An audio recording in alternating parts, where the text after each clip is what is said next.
여러분 안녕하십니까? 유스캔 SNSTV 정광윤의 시사진단의 진행을 맡은 정광윤입니다. 최근 민주통합당의 대선 주자들이 출마 선언을 하고 있습니다.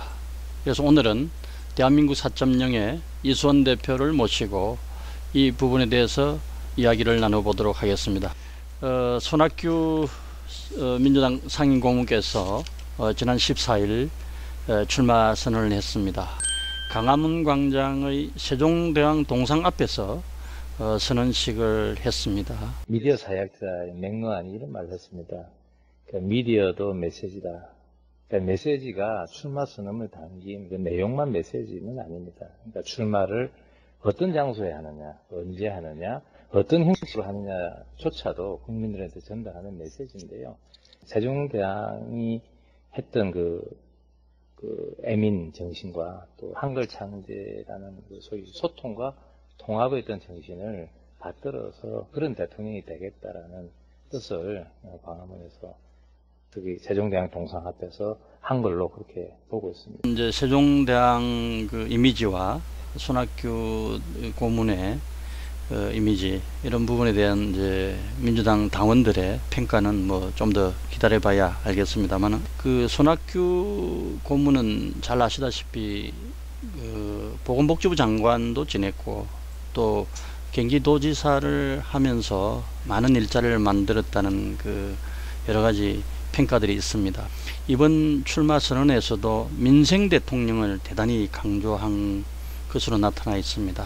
과연 민생 대통령론이 손학규 지사의 이미지와 어느 정도 부합을 하는 건지, 그리고 이런 이제 논리가 민주당 경선에서 어느 정도 먹힐 수 있는지, 이런 부분이 궁금합니다. 사실은 이제 손학규 고문이 이제 경기도지사 시절에 그 일자리 도지사란 말, 그러니까 그런 그 이야기를 듣는 걸 굉장히 좋아했습니다. 근데 그만큼 이제 그 당시 그 도지사를 하면서 이제 외자를 유치를 하고 일자리를 만드는데 굉장히 신명나게 사실 일을 한 거거든요. 그러나 이제 그 고문에 대해서 그 당시, 일반 국민들이 생각하는 거는 KS 출신의 엘리트고, 또 옥스포드 대학의 뭐 정치학 박사 출신이고, 대학 교수 출신. 그래서 소위 엘리트라는 어떤 그런 이미지가 굉장히 강했습니다. 그러다 보니 그 손 고문이 이제 경기도지사를 그만두는 날, 그 100일 민심대장정을 떠났습니다. 전국을 100일 동안 거의 풍찬 노숙 생활을 하면서 그 서민들의 실질적인 삶을 체험하고 그들하고 같이 이제 생활을 했고요. 근데 그렇게 본인이 함으로써 그 전까지 이렇게 쭉 가져왔던 깔끔한 엘리트 이미지는 어느 정도 벗어난 걸로 사실은 판단이 됩니다. 그런 부분에서 또 본인이 해왔던 민심 대장정 이후에 본인의 어떤 역할은 현장에서의 그 삶을 챙기는 어떤 그런 쪽으로 굉장히 많은 관심과 또 노력을 또 쏟은 것도 사실이고, 인생을 정말로 누구보다 잘 아는 대통령으로 받아들이는 이렇게 정치인으로 받아들일지, 그렇지 않으면 뭐 여전히 그조차도 어떤 쇼의 일부로 받아들일지는 좀 더 지켜봐야 될 대목인 것 같습니다. 손 고문께서는 유능한 진보, 객조 있는 진보를 그날 선언해서 밝혔습니다. 민주당 경선에서 이 객조 있는 진보 그리고 유능한 진보라는 이 논리가 어느 정도 주효를 할지 궁금합니다. 유능한 진보, 격조 높은 진보는 사실은 저는 그 통진당의 어떤 구당권파를 겨냥한 이야기보다는 오히려 친노, 그러니까 과거 노무현 정권 때의 어떤 진보의 모습과 대별되는 어떤 그런 개념으로 저는 사용했다고 봅니다. 왜냐하면 노무현 정권 때의 어떤 소위 모습 중에 가장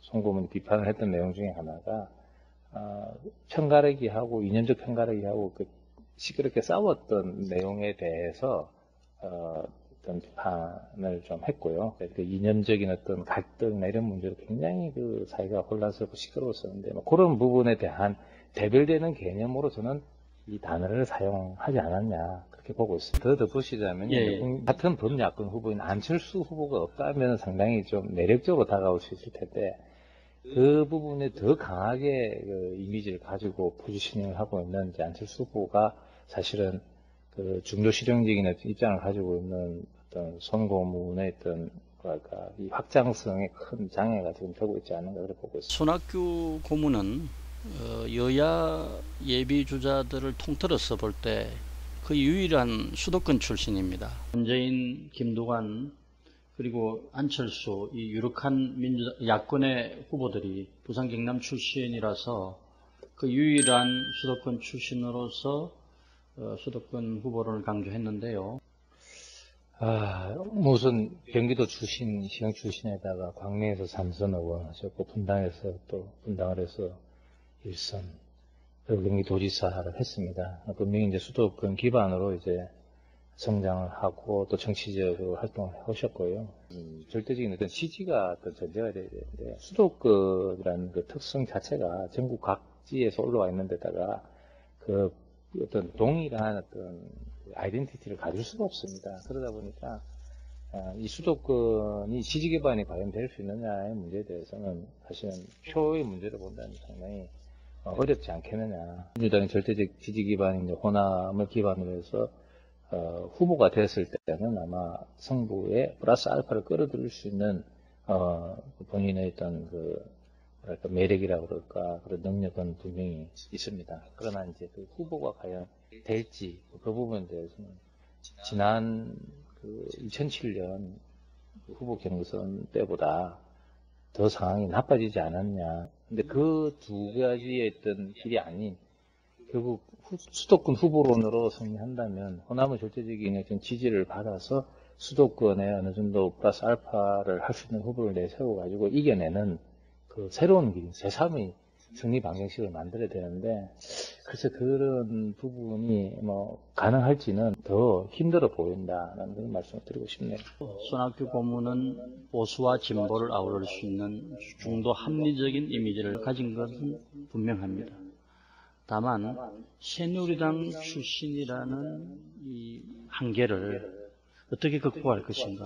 본인은 이제 새누리당 출신이라는 좋은 글씨를 지우고 싶다 이런 이야기를 했습니다만은 2008년도 우리 손학규 고문이 당대표가 됐을 때 그때 친노 리더 중에 한 사람인 그 이해찬 현 대표죠. 탈당을 했습니다. 결국 같은 편이 아니고 같이 정치하기가 싫다라는 그런 표현을 하는 건 아닌가. 노무현 전 대통령이 뭐라고 얘기했냐면 보따리 장수라고 이야기를 했습니다. 그 이제 일종의 낙인이죠. 정치적으로는 벗어 던지고자 해도 벗어 던질 수 없는 족쇄인 거죠. 그래서 아직까지는 저는 이제 민주당 지지자들이 온전한 우리 사람으로 받아들이고 있다고 보기는 좀 힘들지 않겠느냐. 문재인 고문도 17일에 선언을 했죠.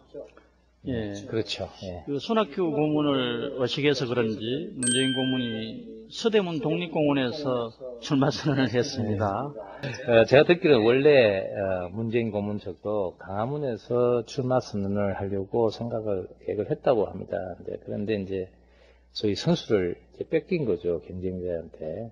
본인이 유신 시절에 서대문 형무소에서 복역을 했던 거고, 뭐 그것을 이제 상기시키기 위해서 거기를 장소를 좀 잡은 것 같습니다. 차별화된 내용이 있다면 그 출마 선언문을 인터넷에 올려가지고 의견을 받아서 함께 쓰자고 했습니다. 그리고 참여정부의 그 정신을 그대로 이어받아서 그 소통의 어떤 새로운 그 소통의 어떤 형식, 일반 시민들의 어떤 참여를 받아서 사실은 출마 선언문을 만들었다는 그런 어떤 소위 메시지를 만드는 방식 자체가 아주 강한 메시지가 되는 그런 형태로 지금 만드는 것 같고요.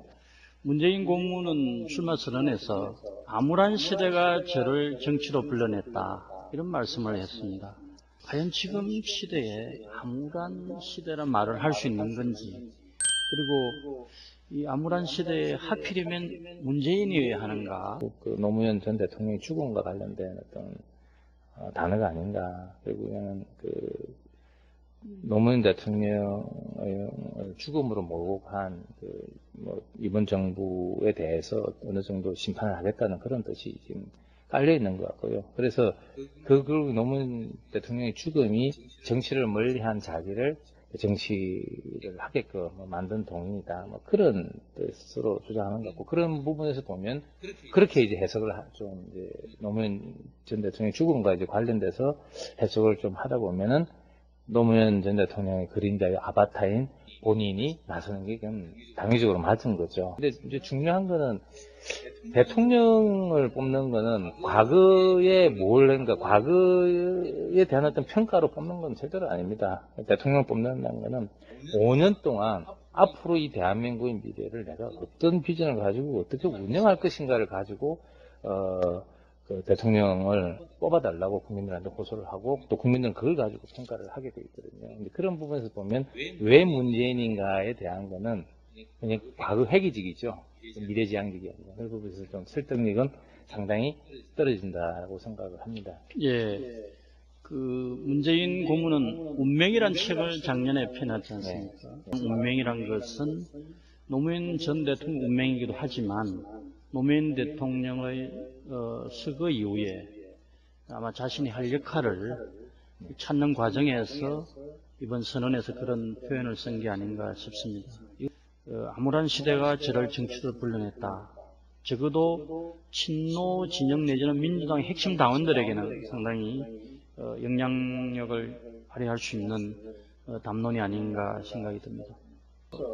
문재인 고문이 출마 선언에서 대체로 노무현 정부의 정책 기조 내지는 그 어떤 국정 운영 기조와 큰 차이가 없다고 할 수 있습니다. 문재인 고문이 과연 노무현 정부의 차별화를 제대로 해낼 수 있는지, 그 긍정적인 유산뿐만 아니라 그 부정적인 유산을 극복할 수 있는 건지, 이런 부분에 대해서는 어떻게 봐야 될 것 같습니다.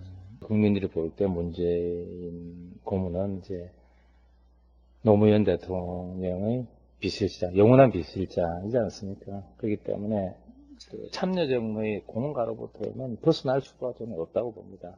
이번 출마 선언문에 이제 본인은 우리 대한민국이란 말을 썼거든요. 그런데 지난 참여정부의 어떤 뼈아픈 뭐랄까 이 과거가 이제 이념적으로 편가르고, 그 편가름이 얼마나 많은 사회적 갈등과 그 비효율을 낳았습니까? 보다 직설적으로 본인이 인정하고 가든지 넘어가겠다고 하든지에 대한 분명한 입장 정리가 좀 필요해 보이거든요. 아마 이번 경선 때 후보가 될 때까지는 아마 참여정부 이제 노무현 대통령 유사과 별 차별하지는 않을 겁니다. 그건 이제 기본 지지 세력이기 때문에. 그러나 아마 또 노무현 참여정부를 적극적으로 이제 옹호를 할 수밖에 없는 입장이에요. 결국에는 좀 전에 말했지만 우리 손학규 고문의 한계가 새누리, 한나라당 출신으로 탈당을 했다는 것이라면, 문재인 고문의 한계는 결국 노무현 전 대통령의 그림자의 아바타라는 것이 아닐까. 왜냐하면 그거는 지금 경선 때까지는 좋은 유산일지 몰라도 본선에 가면은 그건 사실은 극복하고 뛰어넘어야 돼. 어쩌면은 국민들은 그걸 청산하고 더 나은 비전을 제시하라고 요구할 수도 있거든요. 그런 부분에서 이제 문재인 고문의 어떤 한계이자 딜레마가 될 수도 있다는 거죠. 그 노무현 전 대통령의 그림자의 아바타라는 거죠. 예, 문재인 고문은 나름대로의 합리성과 품격을 보여준 바 있습니다. 문재인 정치인을 4월 11일 총선을 통해서 막 정치권에 입문한 그런 점에서 보면 공직 경험이나 정치 경험이 좀 부족한 편 아니냐. 손학규 고문께서는 비서 출신은 안 된다, 비서 출신은 곤란하지 않느냐, 이런 요지의 말씀을 최근에 한 바가 있습니다.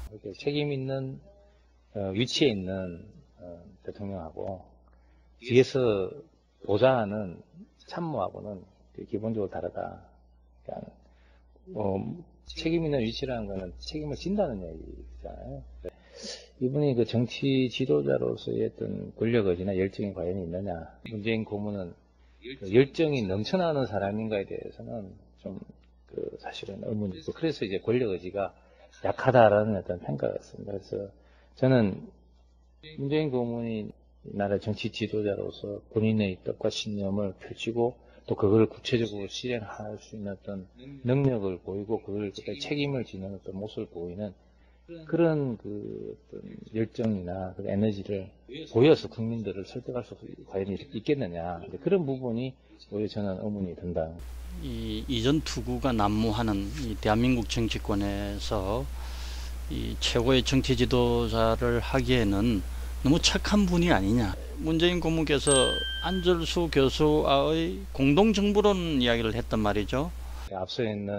지지율이 앞서 있는 안철수와 함께 공동정부를 구성하겠다는 것은 어떻게 보면은 현실적이고 타당한 이야기로 보입니다. 그러나 후보로 정당의 후보가 되려고 하는 분이 그런 말씀을 미리 했다는 것은 지극히 순진하고 착한 발상이라고 보는 거죠.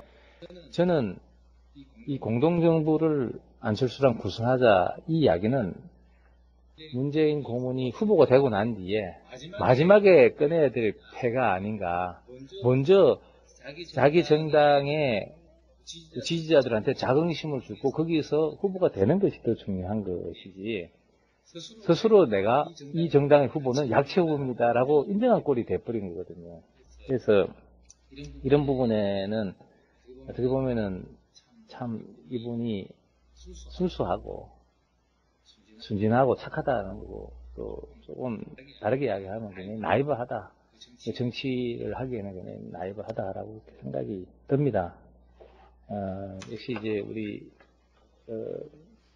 정 박사께서도 이야기하셨지만 문재인 고문이 상당히 참 착하다고 이야기를 했는데, 이런 말씀을 하시는 거 보면 참 착하신 건 맞는 것 같습니다. 과연 이분이 자기의 있던 신념이나 자기가 정치적으로 이루고자 하는 것을 정말 이루려고 하는 강한 열정을 가지고 있느냐, 그런 부분에 의문이 있다는 것이 바로 이런 것에 드러났습니다. 본인의 독자적인 역량으로는 민주당 후보로 쉽게 되기 어렵다. 뭐 이런 판단의 결과일 수도 있겠죠. 민주당 후보가 되더라도 독자적으로는 대통령이 되기 어렵다. 그런 뜻이지 않느냐. 예. 그 출마 선언문 내용을 보면 뭐랄까 좀 남다른 비전이 좀 부족한 게 아니냐. 과연 이분들에게 나라를 맡겼을 때 역대 정부들보다 좀 나은 정부를 기대할 수 있는가. 송 고문 같은 경우는 함께 잘 사는 대한민국을 만들겠다 하고, 또 문재인 고문 같은 경우는 상생과 평화의 새로운 대한민국을 만들겠다, 그렇게 말씀을 하셨는데요. 두 출마 선언문의 현실 진단은 굉장히 비슷하게 나왔습니다.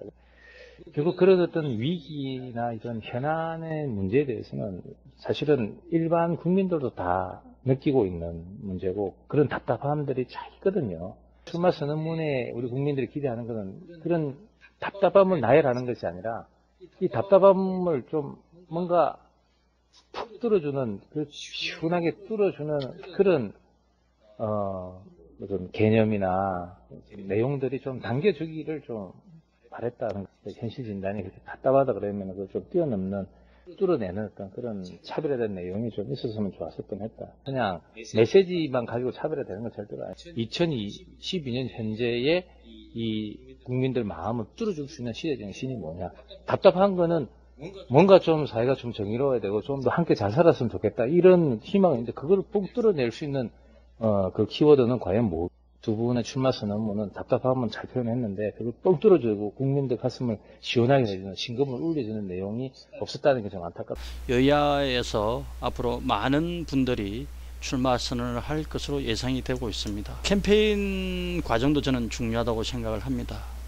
캠페인이 새누리당처럼 완전 국민 경선제가 옳으냐 그러냐, 또 민주당처럼 뭐 수도권 후보도인데 부산 경남 후보론, 이런 정치공학적인 경쟁보다는 방금 우리 이수원 대표께서 말씀하신 것처럼 나라의 미래와 국민의 행복을 위해서 얼마나 나은 대안을 내느냐, 이런 방향으로 경쟁을 한다면 이번 대선에 의미가 있지 않을까 생각을 합니다. 앞으로 여야의 여러 주자들이 정말 국민민복을 생각하면서 좀 더 품격 있고 객조 높은 방향으로 캠페인을 전개해 주시기를 바라면서 오늘 대담을 모두 마치겠습니다. 감사합니다.